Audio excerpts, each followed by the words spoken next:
I envision a world where really gender equality is not just a distant goal, but a lived reality. A world where, the rights of women and girls are upheld and where justice prevails over injustice. The push for gender equality persists. It takes different forms across industries, contexts, and regions, but with common denominators. With the tireless work of people committed to helping women everywhere, we can see what's needed to level the playing field.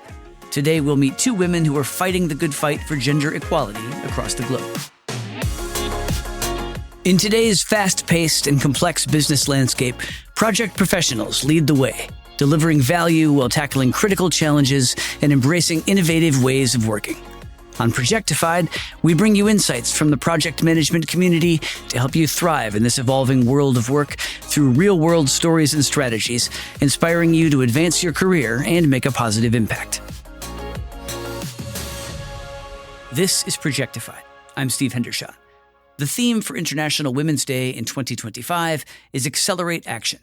It's a clarion call to pick up the pace for efforts to improve women's economic empowerment and career development, among other issues. Of course, making those gains depends not only on working faster, but also doing so effectively. And project leaders and their teams play a crucial role in ensuring that such initiatives deliver impact. Today, we'll meet two leaders whose projects are at the forefront of gender equality. Before we dive in, if you enjoy Projectified, please leave us a rating or review on Apple Podcasts, Spotify, or wherever you listen. Your feedback helps us keep making this show. Now let's go to our conversation.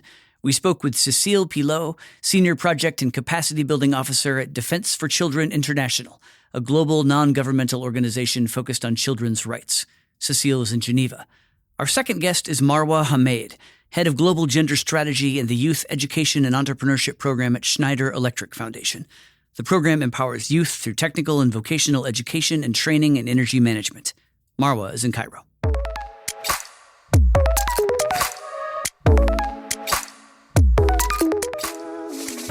Okay, Cecile, let's start with you. Tell me about the program, what you're trying to achieve. In your case, it very directly pushes for equality and empowerment of women and girls. But yeah, give me some sense of how you came to be involved and what you're trying to do. Thank you so much for this opportunity. Indeed, at Defense for Children International, I'm in charge of the international advocacy for a big program called She Leads, which in fact is a consortium, joint initiative led by Plan International, Terre des Hommes, and Defense for Children, as well as Femnet, which is a feminist African network. We are supporting girls and young women and driving change in their communities. The program is really about influencing decision-making, especially at the local level, but also in regional and international spaces. We have created a youth cohort of young women, which on an annual basis are being trained at the local level, but then they are invited to Geneva to give testimonies at the Human Rights Council sessions, to really ensure the voices of women and girls are prioritized. We try to make sure that women and girls are represented in our team, but also in leadership roles. For instance, through our board of our organization or through a specific committee that will guide our action in projects. And we also establish regular feedback sessions and surveys during our event and after our events to make sure that we captured also their experiences, their perspective, and how we can do better. And how did you come to be involved in this? Previous to this role, I was really working on humanitarian affairs. I was based in Brussels in a consulting group working in a monitoring and evaluation department. And I was going on mission in West Africa, such as Burkina Faso, Niger countries. On the ground, I've been really touched by the many stories of young women and girls that I've met in the field, especially migrants, but also girls who were victims and survivors of gender-based violence. So I really wanted to in fact help reintegrate those girls into the society, first of all to free them, to give them access to education, better opportunities. The task is really huge. If you read the Global Gender Gap Report of 2024, they say that if we continue at the current rate, it will take 134 years to achieve full gender parity. But I think courage is also contagious. By scaling up efforts, really by cooperating with other organizations, you can find innovative solutions, and you need to tackle the root causes of this gender inequality. The importance is also to celebrate the progress we've made and commit to accelerating, action for a more equal world. Thank you. Marwa, let's go to you. I'm really interested in your work at Schneider and also just how you came to have such a voice in shaping gender strategy just like 5 minutes after university. I always felt a calling to work in education and women empowerment, because being a woman myself and actually knowing what it feels like to be deprived of a right as fundamental as access to education. I had a mission in Senegal, and this is where I actually met my boss. And seeing her passion towards women empowerment and youth education and youth accessing this right actually had made me really interested in this. And that's why we had the conversation around introducing the first ever global gender strategy for Schneider Electric Foundation through the Youth Education and Entrepreneurship program. The idea got a lot of attention. Tell me more about the Youth Education and Entrepreneurship program. It's launched since 2009, and it's about unlocking the potential and creating opportunities to youth. The program is supported by the Schneider Electric Foundation, and it aims to skill and empower 1 million youth globally by the end of 2025. It's really specific to the energy management. We are providing technical and vocational training alongside with future-focused skills in energy management in order to address the growing skills gap in the energy sector with all the transitions that we're having at the moment, and also fostering this transition to be a just, inclusive, and sustainable energy transition by including girls and women, by including youth as well in the decision making. It's about how we empower individuals to take charge or to be part of this energy transition by building their technical expertise, or actually supporting them to have entrepreneurial spirit, or simply just giving them the confidence to pursue better opportunities. We are collaborating with over 400 organizations across 60 countries. So we are creating this global network to establish the ground for a supportive ecosystem for girls and women. One example of our programs is called the DESFERS program. It's in Senegal, Mali, Niger, and the 3 countries. It's in partnership with Plan International and the European Union.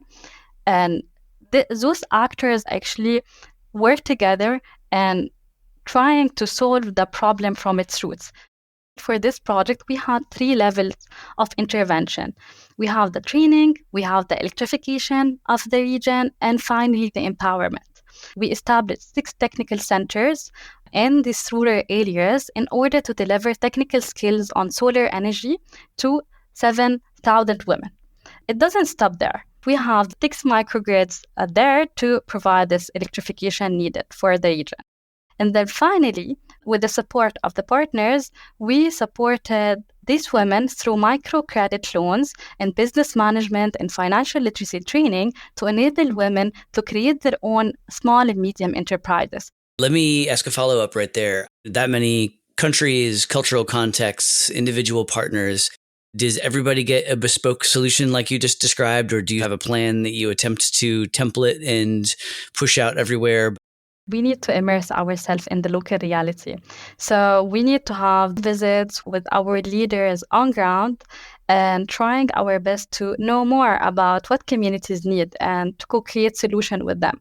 We have this kind of focus groups. We're having the girls and women, we're having the governmental representatives and so on the table to ask and to listen.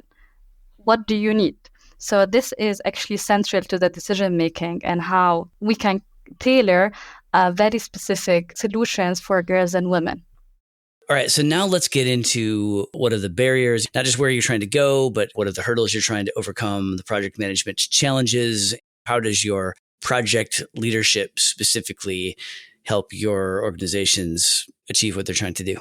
In the context of NGOs, you see recurrent challenges. I think the first one is, of course, ensuring that you always have funding during your project, but also after, not to let down the communities and the girls you have supported. For us, we always try to diversify the fundings because right now the humanitarian needs have never been so high. But unfortunately, when it comes to funding, it's more and more difficult to find. So we work with governments, the general public. Another complex challenge we face is, of course, navigating the legal and social landscape in countries where I'm not based, but my colleagues in the field who are really local colleagues are so experienced. We work with lawyers, with psychologists, with community leaders, sometimes even religious leaders. We really try to push the government and the religious leaders to have new laws, to change also the traditional justice towards something more modern and that really address the needs of people on the ground. Sometimes, even pronouncing the word gender can be challenging due to cultural sensitivities, but also due to patriarchal views. Our strategy is to build strong partnerships, often in coalition with other NGOs, but also with UNICEF, with partners on the ground to really provide continuous training to our staff, but also to feminist groups, to girls' clubs, really to women and girls themselves. So if you're working with girls and women in the context of social impact, one of the biggest mistakes that we see in PR and media and even well-meaning advocacy campaigns is the tendency to refer to women and girls as minorities or marginalized actors. In many countries, women make up to 51% of the population, if it's not more. The second challenge, the stereotyping or the cultural challenges that we're facing whenever we are aiming to establish a new project, for example. The fact also that women are essential, not optional. So another critical shift in mindset is understanding that including women in your strategy as a stakeholder, it's actually about necessity. With our stakeholders or establishing a new partnership, we emphasize that achieving a just energy transition requires a skilled workforce.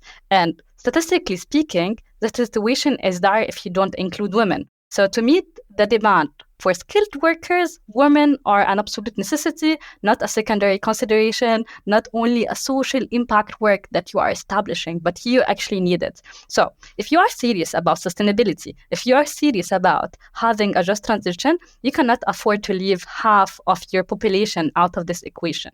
I think the next one probably here is the very practical question around the skills and knowledge that project professionals need to be effective in roles like yours. Marwa, to you first. What are the key skills or subject matter expertise areas that you think you or someone else needs to be effective? You need to have this mindset of bottom line intervention, mobilize all these actors into one goal together. And this goal is not an easy one, but it's about addressing systematic barriers and then creating opportunities. And after creating the opportunities, you need to facilitate the access to the workforce or to have this exposure to opportunities. So you or any professional working in the field needs to be the intermediate and also to know what to say and when to say it. Because speaking to a government representative is quite different than speaking with other stakeholders. Speaking with the beneficiaries themselves also is really challenging. This cannot happen actually without immersing yourself in a local reality, because we tend to lose the balance between having the global exposure and following the global trends. If we are aiming to do advocacy, we need to shift the paradigms and shift the narrative. We need to take it into consideration. But when we are tailoring the solution, in this case, we need to immerse ourselves in the community and as a first step to listen, to know what we have next to do in order to co-create the solutions with them. All right, Cecile. So tell me, what are the key skills and subject matter expertise areas needed to thrive in your role? You need, in a way, a black belt in bureaucracy, right? To really make sure that you are being highly skilled in navigating complex administrative and also organizational processes. Project managers must be well versed in the rules, regulations, policies that govern their projects. This knowledge really helps ensure compliance and smooth operation, because we work with donors such as the European Union, but also foreign affairs of different governments. So there is really, a lot that is being asked in terms of reporting, but also security for your staff, capacity building. I think you also need to keep an eye on the different trends, as Marwa said, on funding opportunities. You need extremely good writing skills also to build project proposals that are engaging, concise. I think it's also important to speak many languages in environments with multiple stakeholders, different cultures. And you need to have a strong, effective communication skills to negotiate, to advocate with governments. It's also important that project managers are able to anticipate potential obstacles. As I said, strategic planning, but also monitoring and evaluation is so important to, really have an overview of your activities or of your country portfolio in the case of humanitarian action, for instance, and to make sure you have developed contingency plan, that your project is also aligned with broader organizational or government goals. So according to your strategic framework, for instance. And finally, I would say problem solving also is so important on a day-to-day basis. We really are required to come with a lot of humility, listening, to be problem solvers, and to come with creative solutions to overcome those hurdles and keep projects moving forward. Both of your work is so missional, so important to you, and that can lead to more of a sense of up and down. It's hard to work when it feels like the world is on the line day to day for years. So how do you stay motivated amidst that cycle of inevitable wins, losses, advances, retreats, and so forth? Marwa, let's have you go first. Yeah, I totally agree with you. In fact, it's very challenging and sometimes very disappointing because, as Cecile mentioned, having all these actors on the table, you could end up not having your project happening because of disagreement of some part of the project. And actually, you need to immerse yourself in a very supportive environment to be able to move forward. What inspires me in general is being a woman myself, and my belief is in the importance of education. Education is providing a new lifeline, if we can call it that way, because having this experience to education, it's like one coin with two faces. One phase is about accessing this education, but the other phase of it is how to teach someone to be eager to learn or to gain knowledge, because learning is a skill in itself. Education, in this case, plays a very important role, which is resilience. Having someone being resilient is what's mattered the most. At the end of the day, we are not only looking if you've learned a skill, which is, really important, but actually, if now you have the confidence, you have the skills required and the resources to build or to have your own autonomy in decision making. So what we are seeking is not settling and not fighting, but actually having the resilience. You are able to make your own decisions and to have control over your quality of life. So this is what's really inspiring me. Cecile, let me ask a version of that original question to you, but maybe put a spin on it. Marwa took us toward how participants in those programs work to build resilience. Your work, we're talking about life and death, really important issues with every single person, and yet you've got to prepare your team and yourself to be resilient for the long term. So how do you do that? How do you maintain, encourage, instill that long-term perspective with the ups and downs and just, I'm sure, temptation to get sucked into individual cases in a way that is both helpful but also exhausting? Steve, I think it's natural to feel overwhelmed by the enormity of the task at hand. I think it's one thing that deserves to be recognized.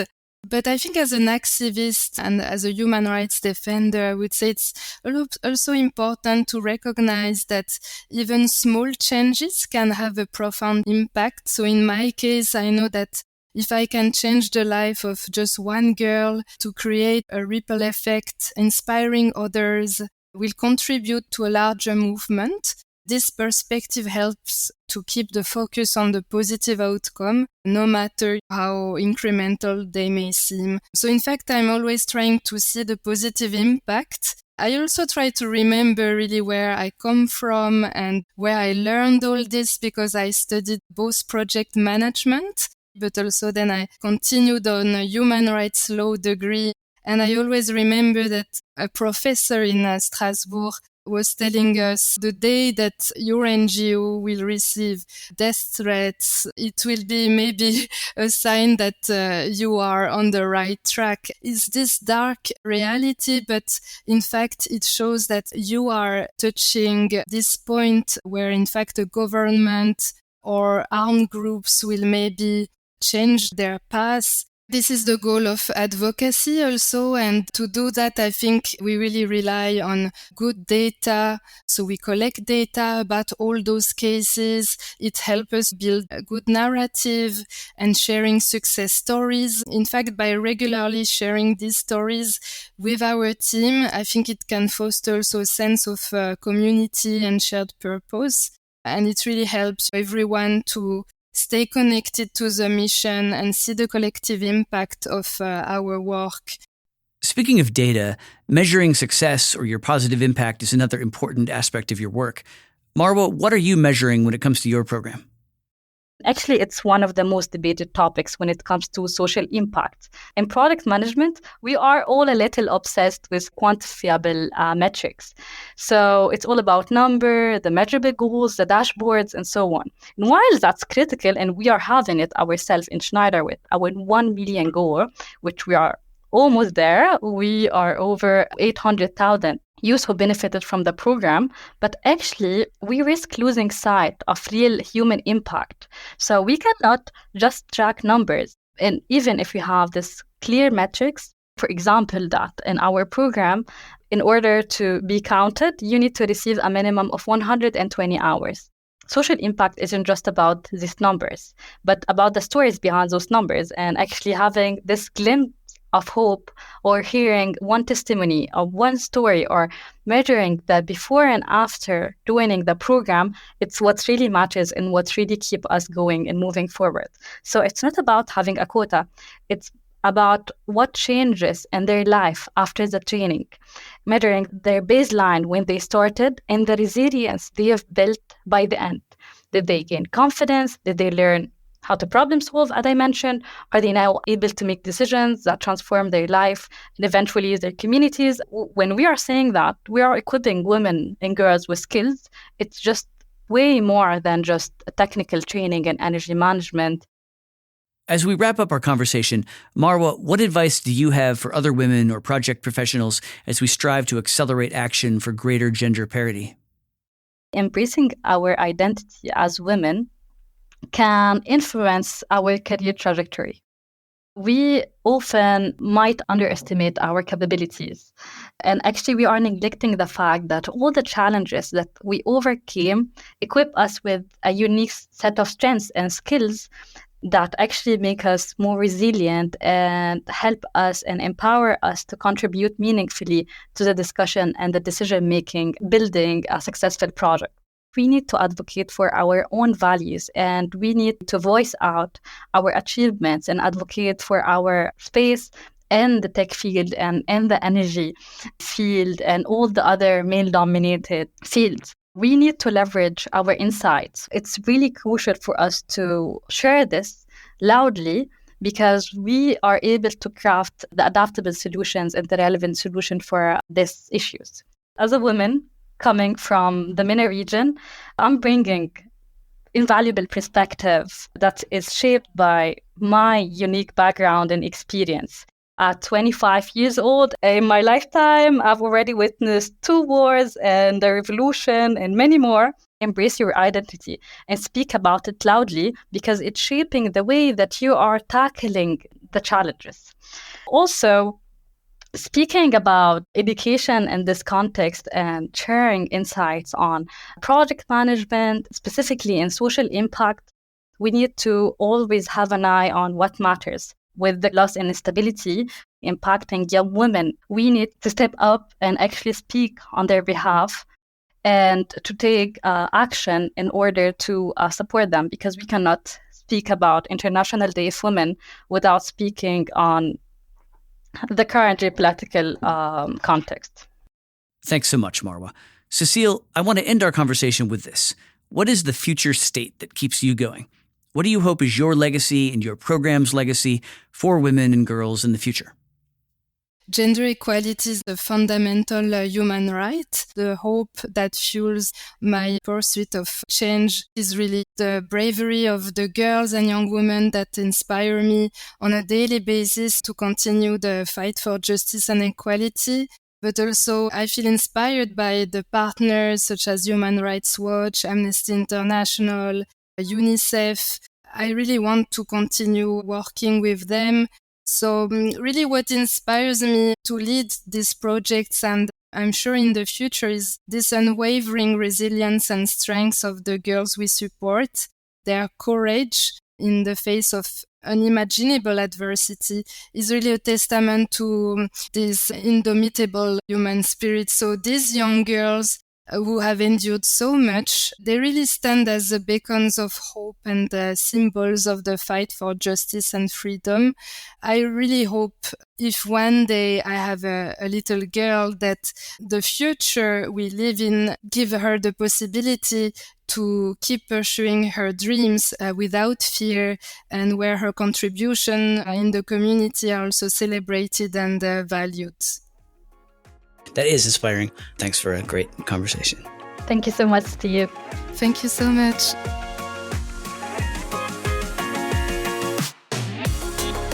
And thank you for listening to Projectify. Like what you heard? Subscribe to the show on your favorite podcast platform and leave us a rating or review. Your feedback matters a lot. It helps us get the support we need to continue making this show. And be sure to visit us online at pmi.org/podcast, where you'll find the full transcripts for episodes, as well as links to related content like useful tools and templates, the latest research reports, and more. Catch you next time.